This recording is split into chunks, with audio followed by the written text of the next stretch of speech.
dirty British coaster with a salt-caked smokestack, butting through the channel in the mad March days, with a cargo of tine coal, road rail, pig lead, firewood, ironware, and cheap tin trays.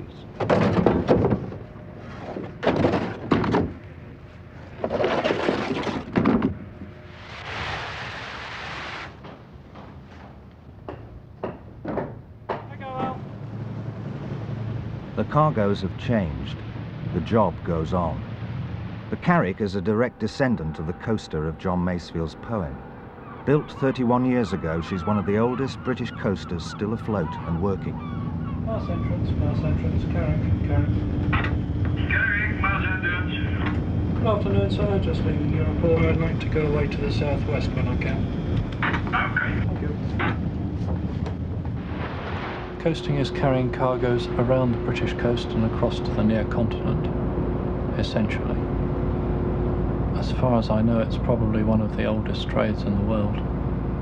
But it's something that's been going on in small craft, big craft, since the year dot. Carrick's skipper, Rick Waters, is also her owner. He and his wife run a small fleet of 3 ships, all old, all tramping the ports and busy waters of the North Sea and English Channel. It's a restless life, of strange rhythms and uncertain hours, of slow routine and sudden incident. This is a risk business, a high-risk business. You're all on your own. If you don't know anything about the business, you're entirely at the mercy of anyone, and there's plenty of maritime horse traders about, for want of a better word. There are plenty of honest people, but you've got to know about the job to find them. How's your head now, Dele? Okay. What are you steering? 272. 272. When I ask you how your head is, you give me what the ship is steering at that moment. Okay? Carrick carries a regular crew of 5, plus at the moment a trainee. You ought to course to starboard to 280. 280. The mate, George Norman, sharing with the skipper the navigation of the ship, a seaman all his life. The trainee, Dele Okukenu, in his first job at sea. Victor Gauld, deckhand, came to coasters from fishing. His home port is Macduff by Inverness. Alan Jopling, former mate on deep-sea trawlers until the fishing died. His trawler mate's ticket is no good for coasters, so he works as a deckhand. The hours can be long, they can be tiring, because if you're doing a sea passage, then you get to the port and you're told you're loading on arrival, then you have to work through the loading hours. Then maybe it's your turn for the watch going back across the other side. Tom Owen, the ship's engineer. Recently married, he's new to the company and still learning the curious ways of Carrick's old Dutch diesel engine. Unfortunately, the company has been dogged slightly with mishaps with this engine. You get the odd trip where all you do is start it and oil it and grease it and forget about it. And other trips where you're up every hour the cob made. So one counteracts the others. But basically it's quite a long day. Long days, but steady progress. Driving along at a stately 8 knots through some of the most crowded and dangerous sea lanes in the world. Chasing cargoes, chasing tides. Coasters are coasters. They're made to round headlands quite closely but safely. This is part and parcel of coasting. If we can see a shortcut, we take a shortcut, particularly if we're in a hurry to meet a tide. A half an hour on a passage can be a question of working cargo that day or not working cargo that day. If you don't work cargo that day, that's another day's wages the ship has lost. Past Beachy Head, bound for Exmouth out of Rotterdam with a cargo of fertiliser, the ship's course leads west towards the Isle of Wight. With bad weather expected, the captain decides to take the ship through the Solent, in the shelter of the island. In all, it's a 2-day passage, long enough to establish a routine of watchkeeping, a rare regularity in a most irregular life. I think people find the independence of the job attractive. You're not working set hours, you're not clock watching all the time, you're not thinking when 12 o'clock comes we'll have the factory hooter and we can all dash off to the canteen for the chip patties. You're always working to something, but you're not actually working to the clock. Although, perhaps in some ways you're more governed by the clock because of time and tide.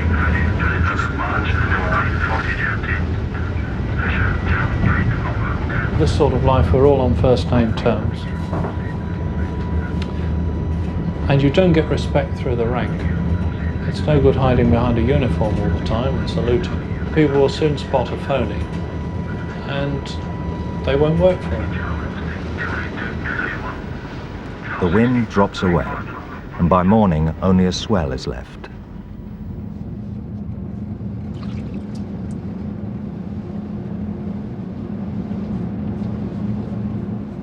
I went to sea as a young lad on a local company in the Channel Islands.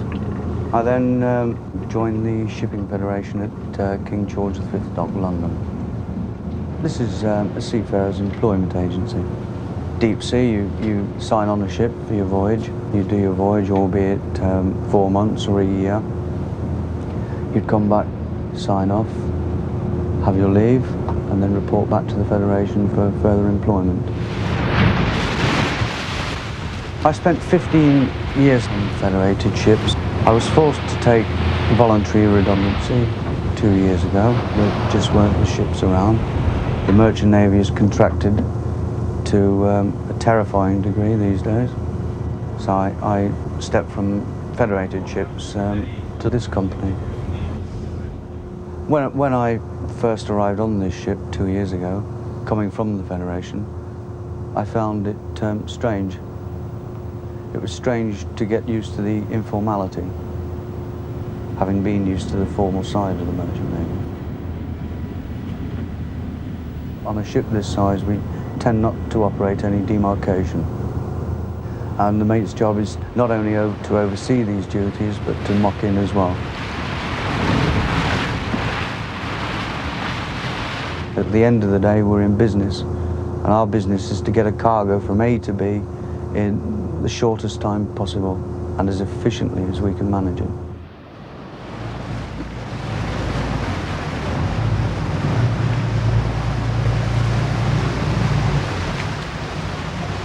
A mile off Exmouth, the pilot comes aboard. He must guide the ship safely into harbour through the narrow, shifting channels. It's a question of his local knowledge. If a ship goes aground, access may be blocked, the port's work halted. Good morning, Jack. How are you? What a bad night, eh? I'm dead slow at the moment. Good. Full speed when you're ready then, please. You come down inside the island? Couldn't have timed it better. I was saying, if we'd have been half an hour earlier, we'd have anchored, we wouldn't be here now. No, that's right. Pretty amazing. It did go through very quick, didn't it? It did. In fact, it went through for us while we were going through the Solent. Did it? Yeah. We should keep her fairly well off this jetty, and then let her drop in with the wind. This is the one that's collapsed, isn't That's correct. Half speed, please, sir. Half speed. I love this run in here, I think it's special.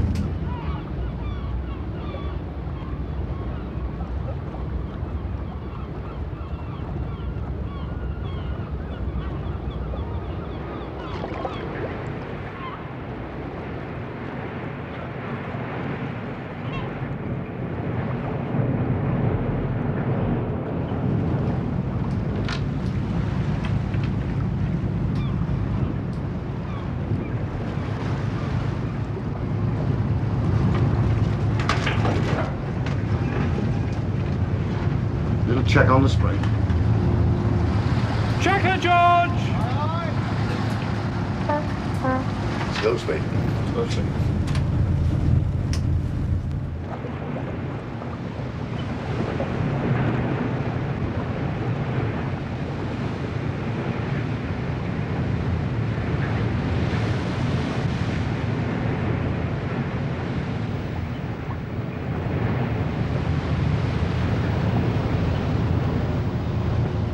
Exmouth is like most British coaster ports. It's only accessible at certain states of the tide. It's small and private, outside the National Dock Labour Scheme. The equipment is mostly primitive, bucket and shovel as opposed to the high-tech automation of the continental superports.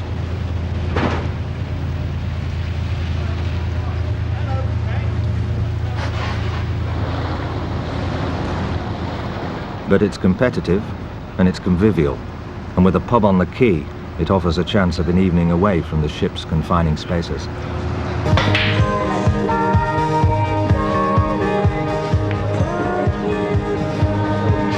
What time they're starting?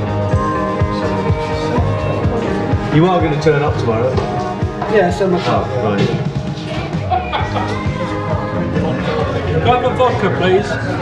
We'll have a double vodka for a man.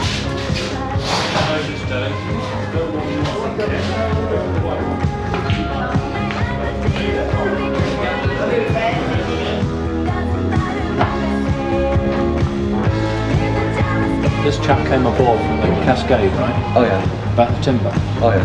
We settled a deal. Oh yeah. So how much have you bought the whole lot? No, I said as much as we want. Oh yeah. 50 pence a metre.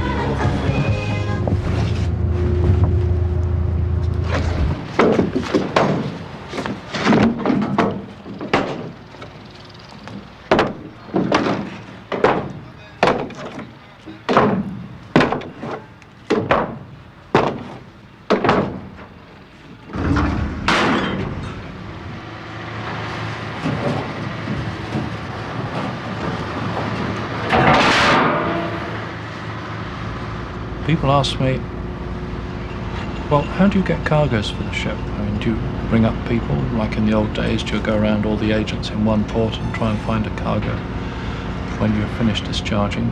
Well, it's not quite like that anymore. Now we have chartering agents who do the job for us.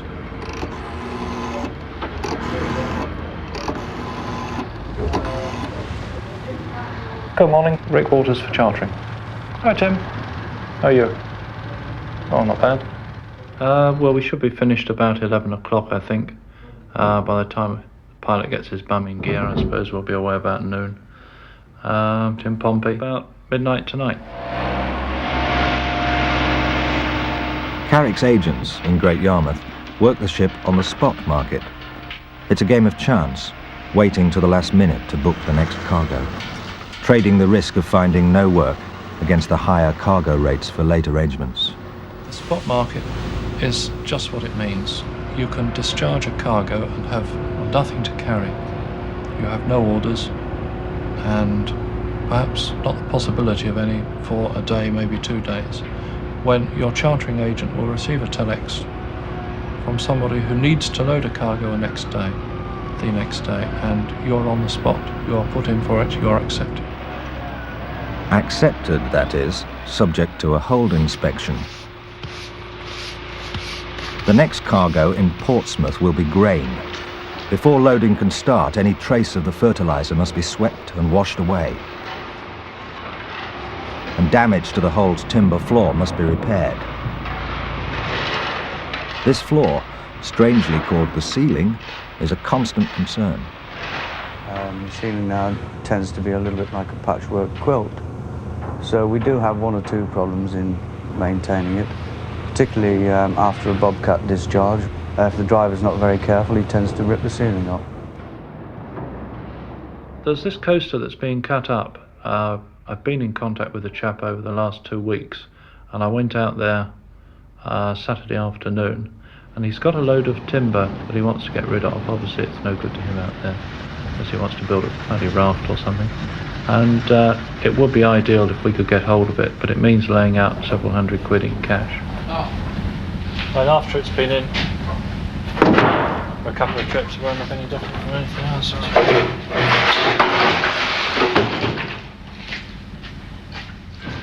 Old coasters rarely die.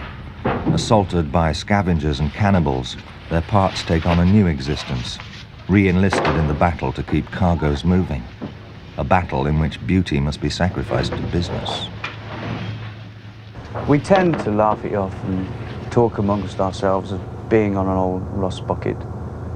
But at the end of the day, when we have the paint, we do set out to make the ship appear as attractive as we can. I resent the term rust bucket used of our ships. Essentially, they are not rust buckets. They just show signs of their age. They are like old ladies. You must help them across the road from time to time. But basically, they can stand on their own 2 feet.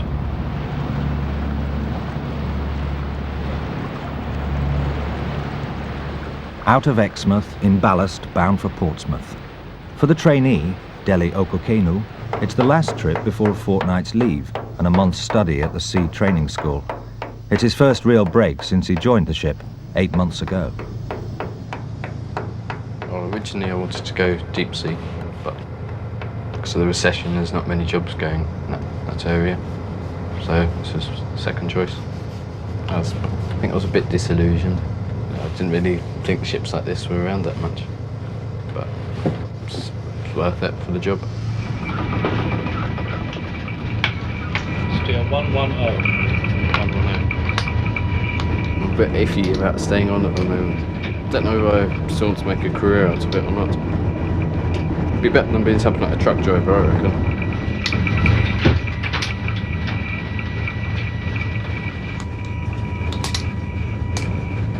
I've proved to myself that I'm capable of doing the job, I think. I'm still a bit careless in some ways, a bit clumsy in some ways. But on the whole, I'd say I've coped fairly well with that. I miss a lot of things on land, no relations and no land life in general. But on the other hand, if I went ashore, I'd miss this. Getting around a bit. There's two very different lifestyles. I want a bit of both.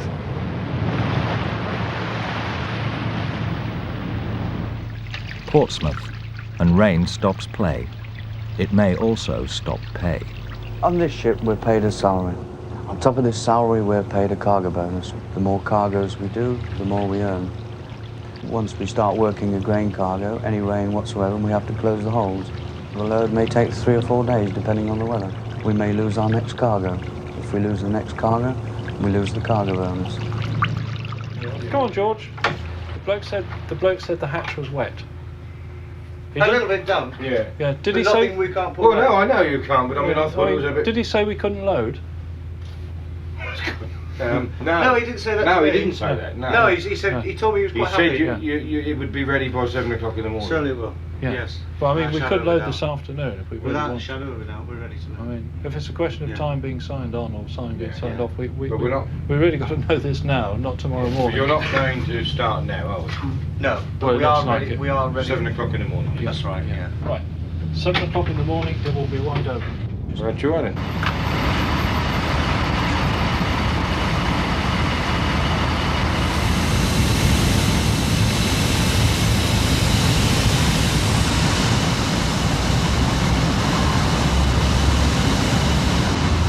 They've made a CODS with a bloody cubic capacity on the Yeah, I can see that.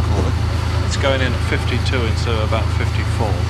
So we'd be down by the head if we stayed as we were loading forward. So they're going to load aft and it's going to be in a V shape when it's finished. So they'll be bagging In the middle. that way and that way. So it'll be a V shape, as I say. Yeah. Quite a deal of care has to be taken loading the cargo. If you don't keep a careful eye on the situation, particularly in a cargo of grain, they may load it on one side of the vessel will lay over and the grain will run on that side. So you start off with a very small list and you can end with a very large list. Grain is a particularly hazard cargo. We regard grain as being a liquid. It does tend to shift. Shifting can cause the capsize of the vessel if the cargo shifts in a heavy beam sea. I'm going to take a point of beer out of douchey. To prevent shifting, part of the cargo is bagged and used to stabilize the rest. It's a primitive but effective precaution against one of the sea's greatest dangers. There are so many things to consider before a ship goes to sea. You have to consider the cargo, whether that's safely stowed. You have to consider whether the hatches are properly battened down.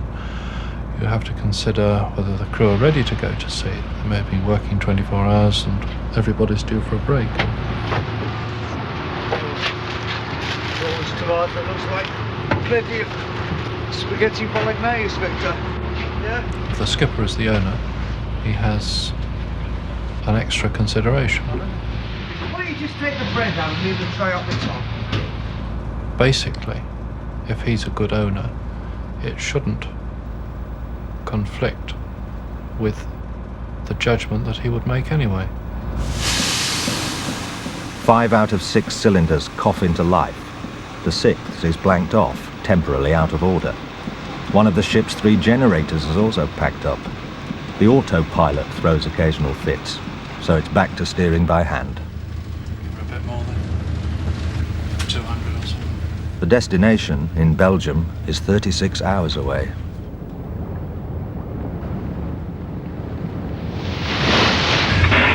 QHM, Carrick, just leaving the, well, I suppose you call it the narrow channel, over. Carrick, QHM, roger. We have the large commercial vessel, the Clipper, harbour entrance, inward bound from Johnson, over. Thank you, sir. I'll keep an eye out for him. No doubt he'll do the same for me. Thank you.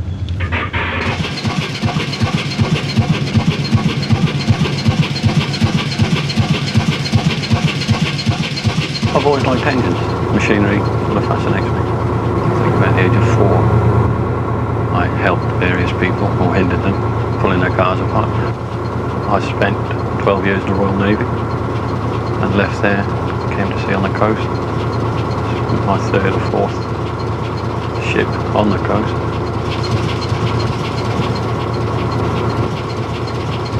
I think not so much the general public, but other merchant servicemen generally think of coaster crews as being one of the lowest of the low, the scum of the earth and what have you. Why, I don't know, because I think we've got a greater responsibility than them and we do a lot more hours than them. There's just something between the big ship and the little ship. They don't like us and we're not over keen on them. You have the bilge pump going or something, that's all. Holocaust of water going over the side. Yes. And I use the bilge pump for emergency cooling. Ah. From the North Sea, and here's one for all those who go down to the sea in ships. Petula Clark, and hello.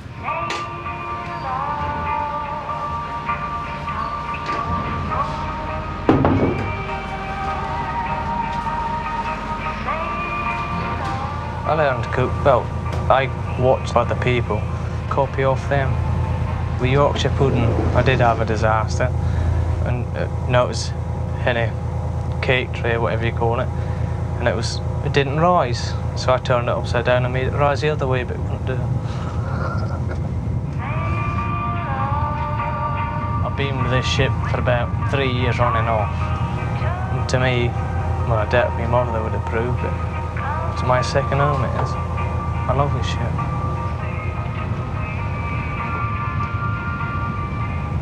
I couldn't have a normal girlfriend on here because you wouldn't see a lot of her.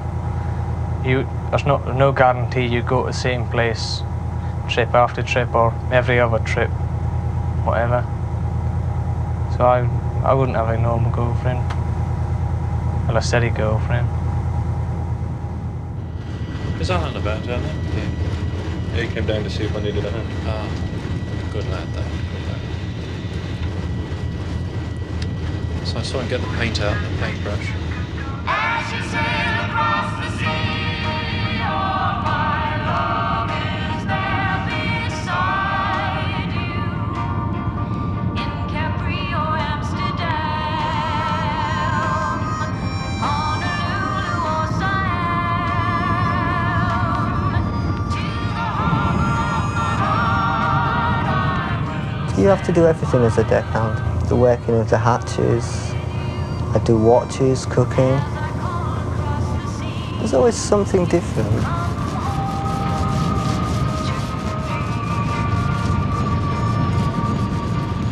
I could never work ashore, because I've tried that before, and I don't like to be confined in spaces.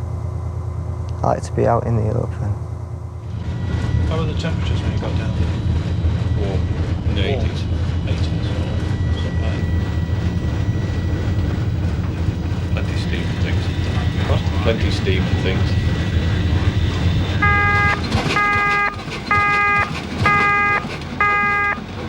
Too much steam.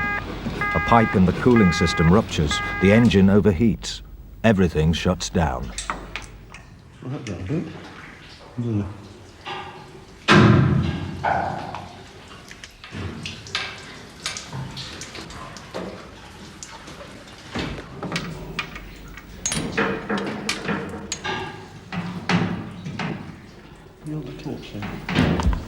Carrick drifts quietly an hour off the Belgian coast. There's nothing to do but wait. Well, I went to Rye Grammar School and we had promotional film about life at sea as an apprentice. I sailed around the world and they played football here, and cricket there, hockey somewhere else. And they had lessons on board and they wrote letters home, sitting atop grassy hillocks overlooking blue lagoons with the ship in the middle of lovely anchorage. And I thought, goodness gracious me, I thought, this is the life for me. And I wondered that nobody else joined me in the rush for the handouts afterwards.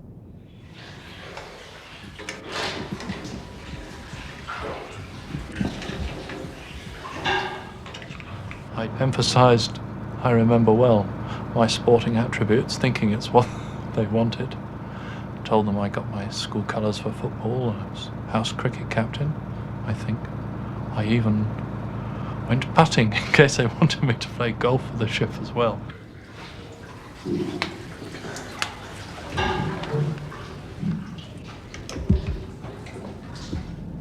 Duly ended up with a small tramp ship company and passed the interview there, but no cricket, no football, no sport. It was all work. I went away to sea and did my 4-year apprenticeship with them and got my second mate's ticket.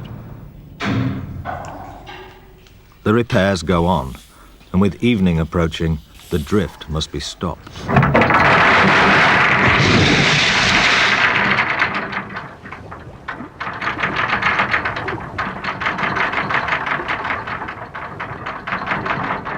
Owning 3 ships isn't actually a piece of cake, but it gives you a different feeling because you are involved with 3 times as many men as you are on one ship. And if things go well, you can also make some money, which I suppose is the basic reason why we have the capitalist system, why I endorse it, why I'm part of it, and why I strive to make it work. Give it a try, innit?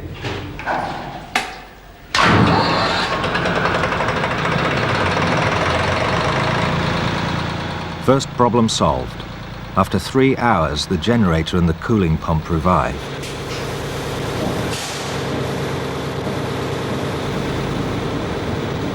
Second problem solved, and at last the main engine restarts.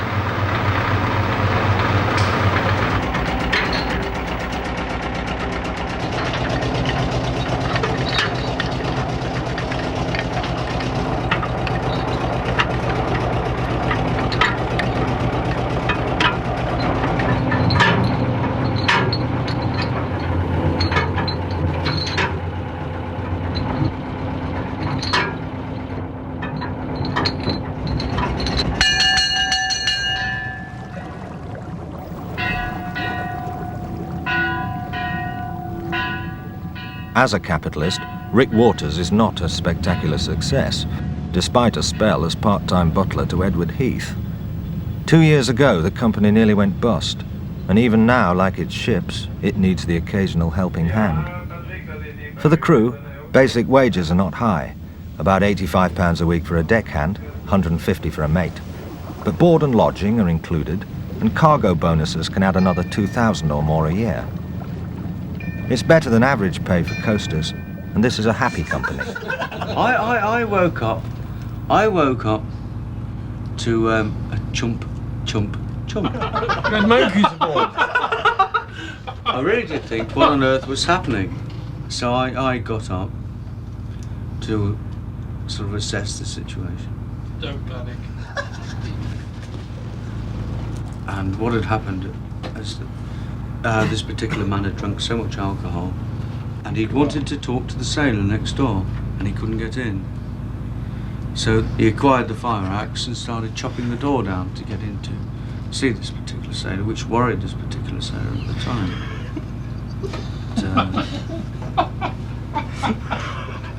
The sequel to this story was I'd made a cup of coffee, and I'd placed it on the messroom table, and I was there with this man, and he dumped his penis in this cup of coffee, which I thought must be quite exquisite. Haven't you got any teaspoons on there?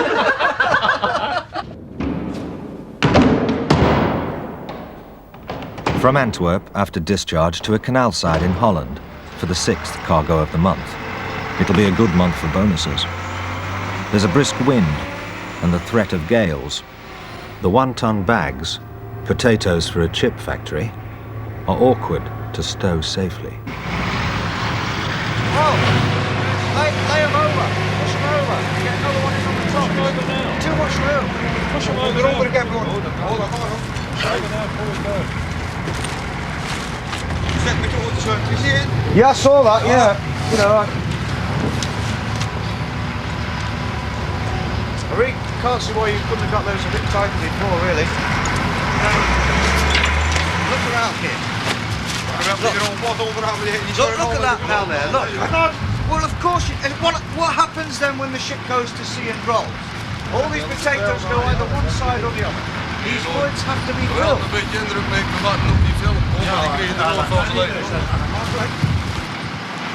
So what's the answer then for? Yeah, no, you want that here? Certainly I cannot. Well, I certainly want it better than this. Drie jaar there and then 3 even over the grond schuift. Stone potatoes, is it? You're going to take a ship to sea like that or what? Eh?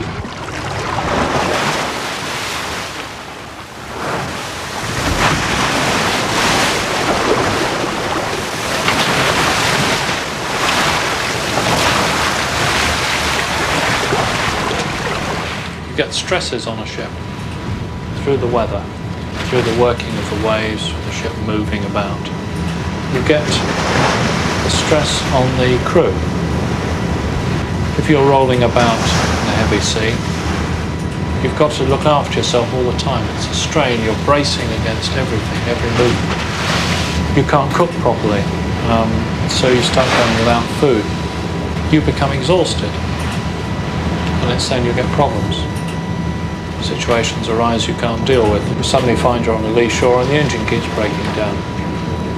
Well, it's been happening on and off for 2 days now. He's fixed it before.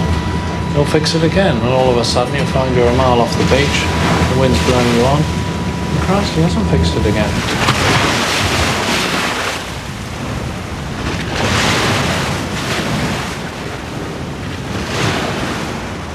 They have an inquiry because there's been loss of life.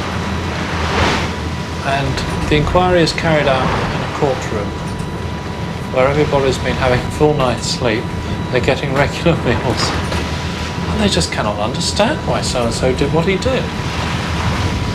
And probably they're not seamen anyway, so there's no way how they could understand why he did what he did.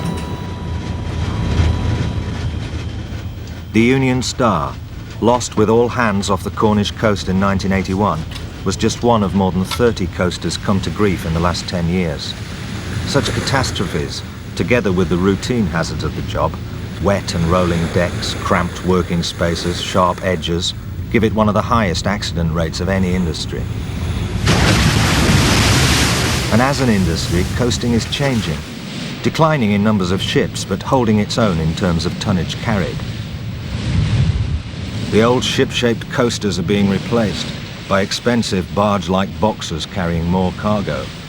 The likes of Carrick pass to owner-skippers, happy to chance their arm in business for the freedom of life at sea. And there are always men to sail with them.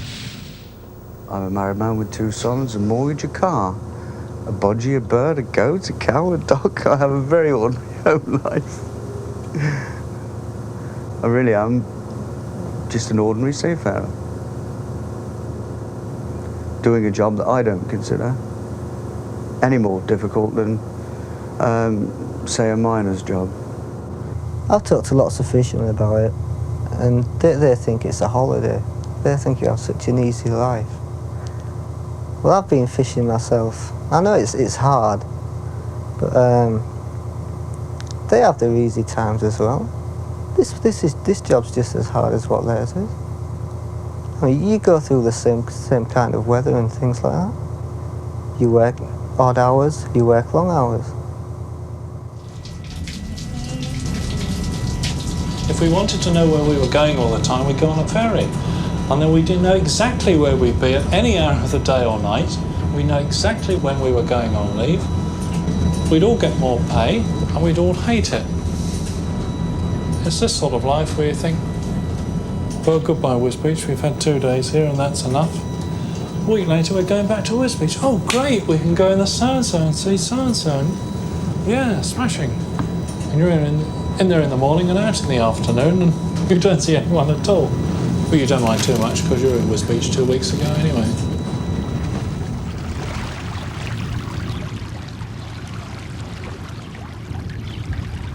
And Wisbech it is, 11 miles inland. At 6:30 on a clear spring morning, the Carrick slips quietly up the River Nene from the Wash.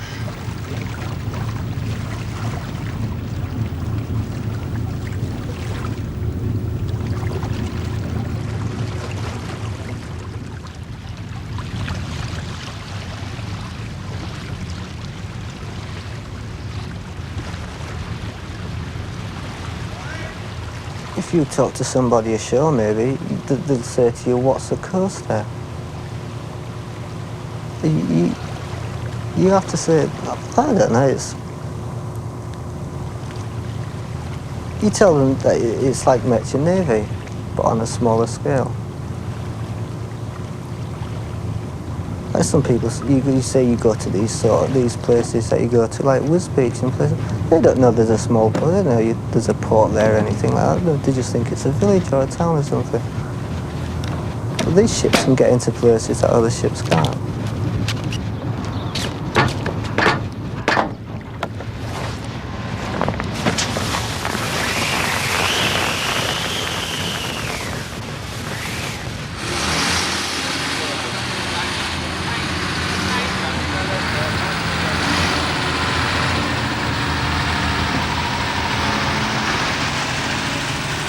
The spuds come out. The dud cylinder is to be replaced. Tom goes on leave. At the moment, no one knows where the ship goes next.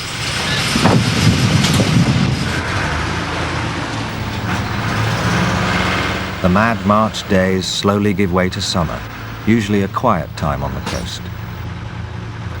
The cargoes change, the job goes on. A dirty British coaster making passages.